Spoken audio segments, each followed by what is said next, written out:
अक्सर सुनने को मिलता है कि 4 गुजरातियों की चांडाल चौकड़ी ने देश का टेटुआ दबा रखा है। What a shocking thing to hear. And how can anyone say this about Gujaratis? Gujarat की पुण्य भूमि ने हमें महात्मा गांधी दिए, हमारे बापू सरदार पटेल दिए, हमारे इतने बड़े नेता, इतने बड़े पूजनीय हम सबके लिए।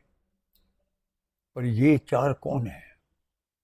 ये 4 वो हैं जिनमें से 2 देश को चला रहे हैं और जो देश का खा रहे हैं, सब अपने में बढ़ते जा रहे हैं।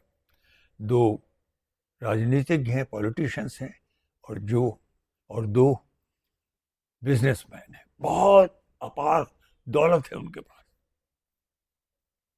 मनन की बात है, सोचना पड़ेगा गंभीरता से,